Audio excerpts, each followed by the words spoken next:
देवा, तुम्ही बाणाच्या वचनात अडकला आहात, त्यामुळे तुम्हाला गडावर येणं शक्य होत नाही.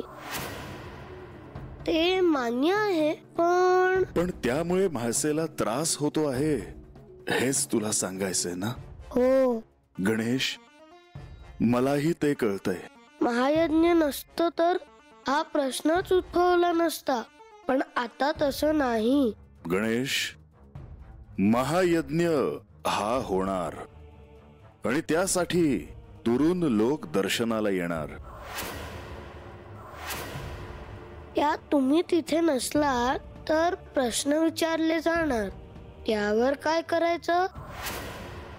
सगळेजण मातेलाच प्रश्न विचारणार, तिलाच त्याची उत्तरं द्यावी लागणार. ह्या गोष्टींचा त्रास तिला आत्ता होतो आहे त्यापेक्षा अधिक होणार. मला ते ठाऊक आहे, पण मी वचन कसे मोडू? पण ह्यावर मार्ग काढायचा तरी कसा? गणेश, ते मी कसे सांगू? तुम्हीच यातून मार्ग काढायला हवा. हेच सगळ्यांच्या दृष्टीने सोयीचं आहे. त्यावर थेट कोणताही मार्ग मला तरी ह्यावेळी दिसत नाही. म्हणजे बाणाईने जर तुम्हाला वचनातून मुक्त केलं तरच तुम्ही गडावर येणार, हे निश्चित आहे? होय. मी केवळ माझं कार्य केलं.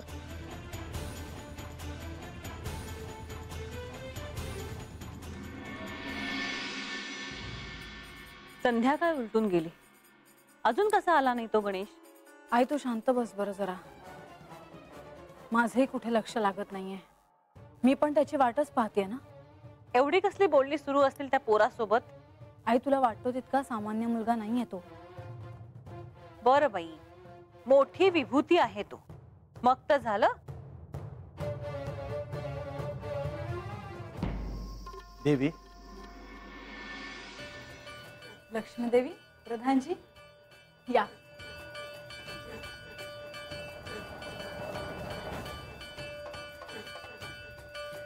आसन ग्रहण करावे. नाही, राहू द्या.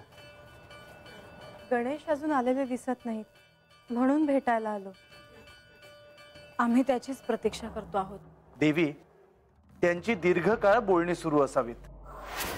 आणि श्री गणेश हे अनेक दिवसांनी गड उतरून गेले आहेत. स्वाभाविकपणे त्यांना परत येण्यासाठी वेळ तर लागणारच. त्यात त्याचं आदरातिथ्य मुद्दाम असं करणार की तोही अगदी बानू करणार. हे बोलून तुला काय साध्य करायचे आहे आई? तू काही बोलू नकोस. राहिलं, आम्ही बोलतो, आमचं तोंड दिसतं, पण जीव जळतो आमच्या लेकीच्या सुखासाठी. तुमची मनस्थिती आम्हाला समजू शकते, परंतु तुम्ही म्हाळसाकडे पहा. अशा परिस्थितीतही त्या किती खंबीरपणे उभ्या आहेत. मला सांगा, काय पर्याय आहे तिला? तिला ठाऊक आहे, जर ती खंबीरपणे उभी राहिली नाही तर तिच्या हातातून सारं काही निसटून जाईल. महादेव तिचे पती म्हणून लाभावेत असं खूळ होतं तिला लहानपणापासूनच, आणि त्याप्रमाणे तिने त्यांना मिळवलंही. पण काय सुख मिळालं तिला? आपल्या साऱ्या इच्छा पूर्ण व्हाव्यात म्हणून सारे जण श्री खंडेरायांचे पाय धरतात आणि श्री खंडेराय त्यांच्या साऱ्या इच्छा पूर्णही करतात, पण पत्नीची इच्छा मात्र ते पूर्ण करू शकत नाही.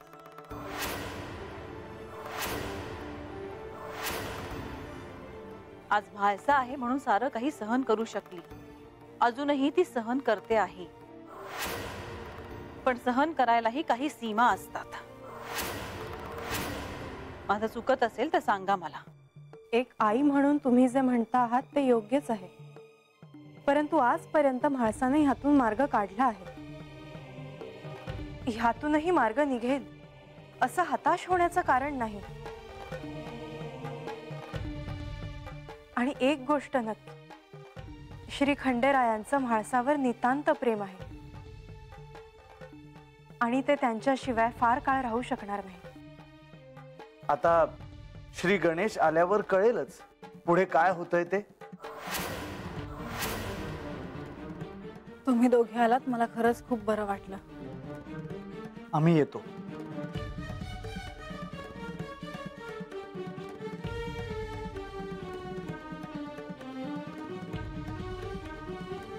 मी थांबू की जाऊ? आई तू ये.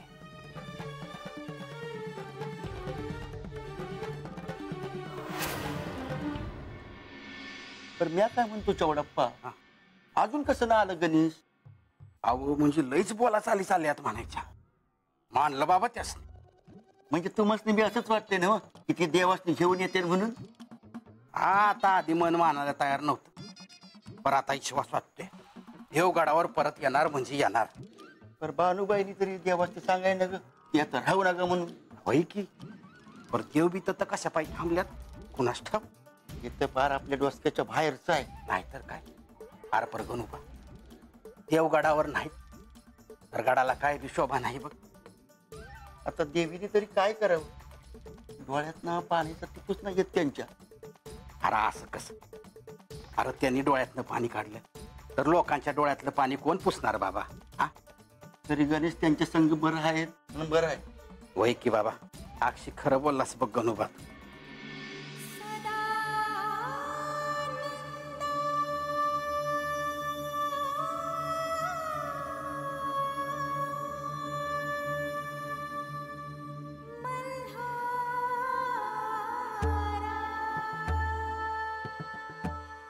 आलास तू? किती वाट पाहिली मी तुझी. ये आत ये.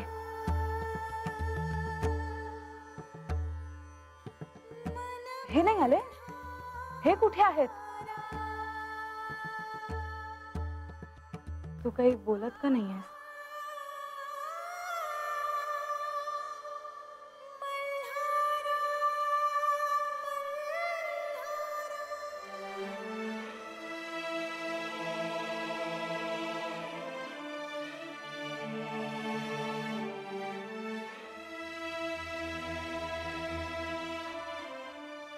म्हणजे हे आलेच नाही. मी प्रयत्न केला माते, पण ते नाही येऊ शकले. किती आशेने वाट बघत होते मी तुझी. याचा अर्थ आता ते तिच्याचकडे राहणार. क्षमा सांग माते. तू क्षमा नको मागूस. मी तुला आग्रह केला म्हणून तू गेलास.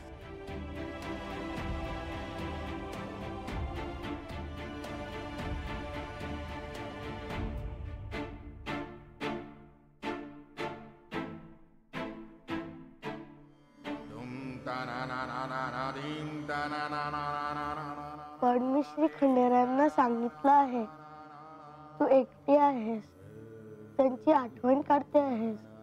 त्यांना त्याचं काही नाही. असं काही नाही माते, त्यांना देखील तुझी आठवण येते. या सगळ्याला काही अर्थ नाही गणेश. मुळात माझी भक्ती आणि माझं प्रेम हे व्यर्थ गेलं आहे. इतकी निराश नको होऊस माते. खोटी आशा नको दाखवस गणेश. मला नाही सावरता येणार स्वतःला. अवघड आहे हे. कोणतीही परिस्थिती तशीच नाही राहत, ती बदलत असते. आणि तू काही दुःख भोगलं होतं त्याचं स्मरणही नाही राहणार तुला. सगळे दिवस निघून जातील. एक वेळ काळापुढे काहीही ध्यानात राहणार नाही. पण मी जे दुःख भोगलं आहे ते माझ्या कायम स्मरणात राहील. माते, मी एकच सांगतो की मी श्री खंडेरांना आणू शकतो नाही, तरीही ते येतील. ह्यासाठी मी मार्ग तयार करून आलो आहे.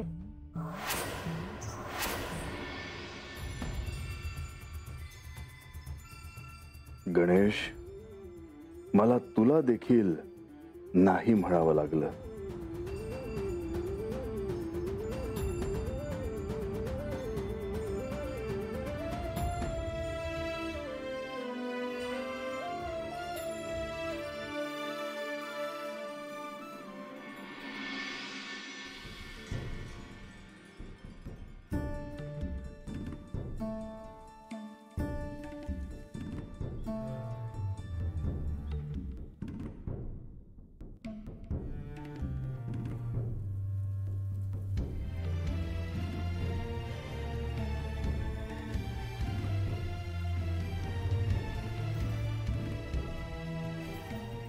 बानू,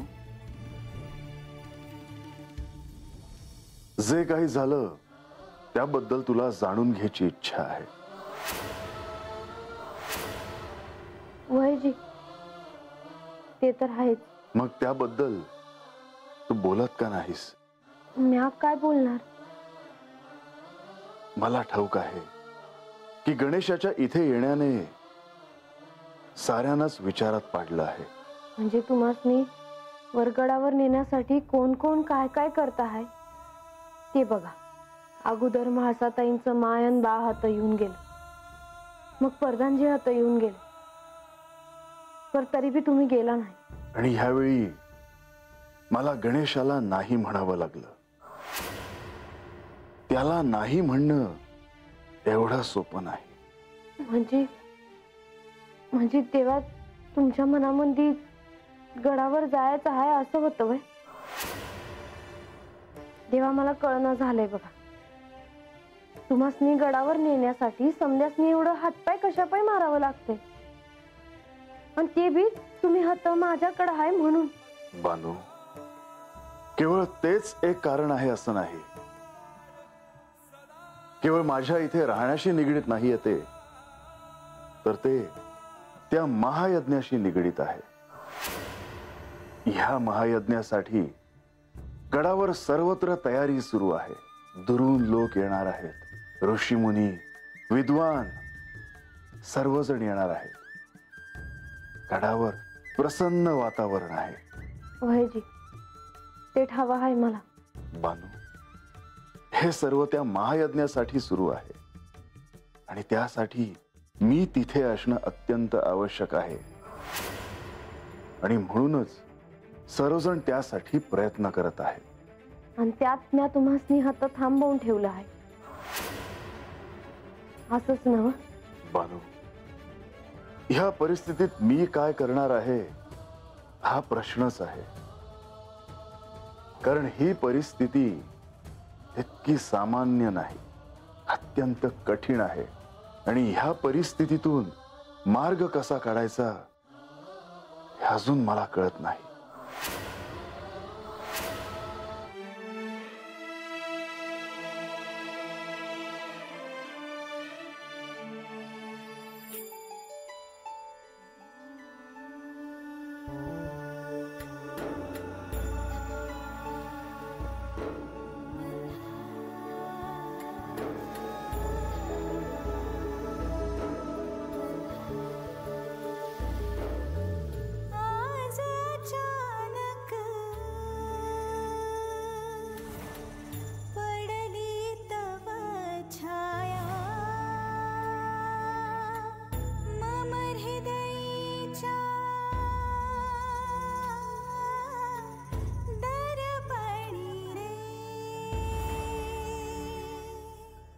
दर्पणिया प्रीत सजवा मन मल्हारा, दर्पणिया प्रीत सजवा मन मल्हारा, दर्पणिया प्रीत सजवा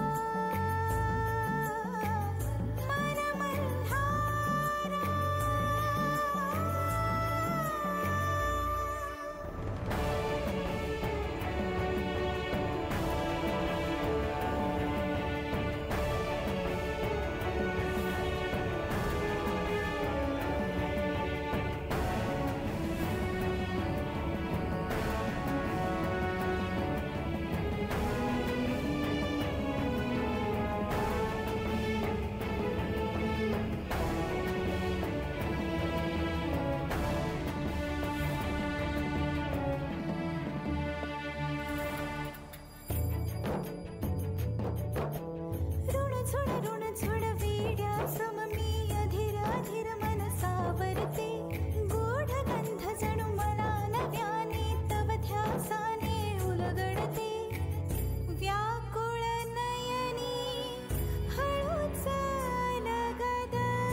दर्पणिया प्रीत सजवा मन मल्हारा, दर्पणिया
देवा, तुम्हाला काय हवं असेल तर सांगा जी, मी आणून देतो बघा.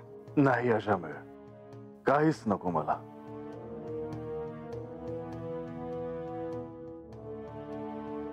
देवा, लहान तोंडी मोठा घास घेतो या. पर एक विचारू का? अशामेळ, मनात कोणताही संकोच न बाळगता विचार.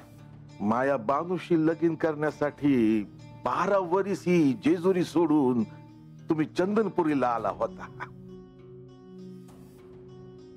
12 वर्ष तुम्ही खंडूगावडा बनवून आमच्या वस्तीवर राहिला सा.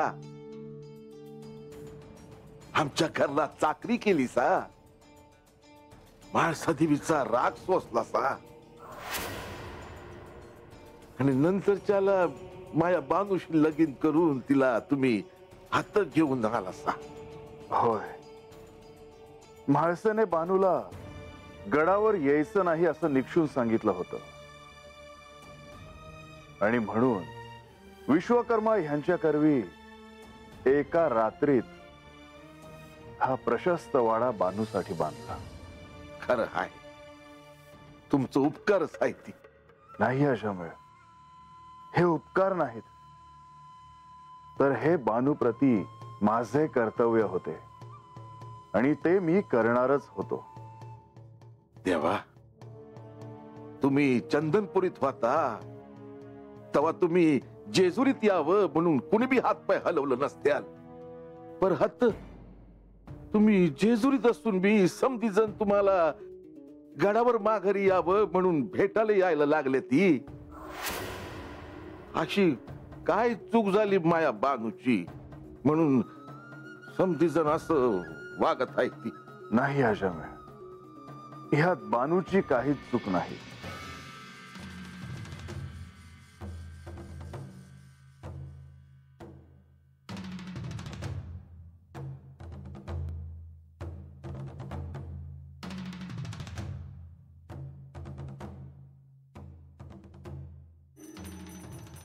मग समधी जण असं कशापायी वागते ती?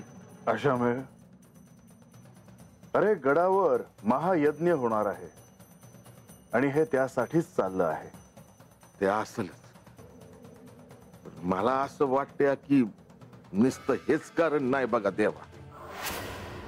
म्हाळसा देवीसनी हेच वाटत असणार की तुम्ही गडावर यावं म्हणून हे समजत चाललं आहे. होय, ते तर स्वाभाविकच आहे. देवा, म्या बोलू का देवीशी? म्या बोलतो म्हणजे तुम्ही म्हणाल तसं. म्या त्यासनी सांगतो की माया लेकीची काही चूक नाही आणि देवांची बी काही चूक नाही. नाही अशामुळे तू असं काही करू नको.